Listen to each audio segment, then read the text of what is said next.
Phil Mickelson told his critics to "toughen up" after admitting he deliberately hit a moving ball to gain an advantage in the third round of the U.S. Open. Mickelson, who was already 4 over par for the day on his 48th birthday, badly overhit a putt on the 13th green which was set to roll off the putting surface. The 5-time major winner prevented that happening by running after the ball and hitting it while it was still rolling, a breach of Rule 14-5 which incurs a 2-shot penalty. Former USPGA champion Steve Elkington called for Mickelson to be disqualified, writing on Twitter, "Absolutely 100% conduct unbecoming. He's trying to embarrass the USGA, DQ his ass," and LPGA player Christina Kim wrote on Twitter, "I have never done anything so ghastly. I'm curious to know what sort of logic caused him to do that. I'm in shock."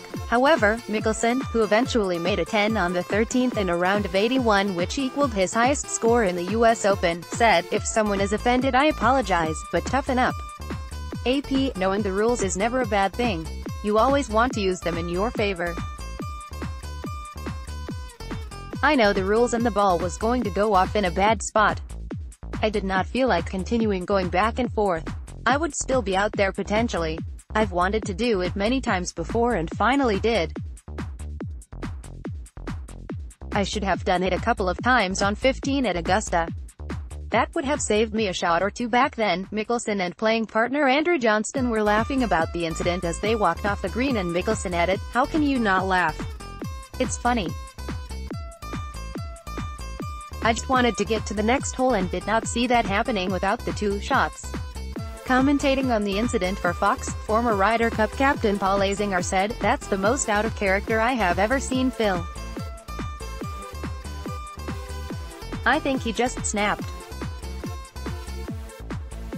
I'm sure he is going to regret that," and 2-time U.S. Open champion Curtis Strange added, "He will feel some embarrassment because there are a lot of people and kids watching that really admire this guy." David Fay said he would have lobbied for disqualification if a similar incident had occurred while he was executive director of the USGA, adding, "I think the current language of Rule 14-5 is too friendly." Asked why Rule 1-2, which covers a ball being influenced or deflected, and can lead to disqualification for a serious breach, was not invoked instead, John Bodenheimer, the USGA's senior managing director of championships and governance, said, "Phil didn't purposely deflect or stop the ball, which is talked about in the reference under Rule 14-5. He played a moving ball.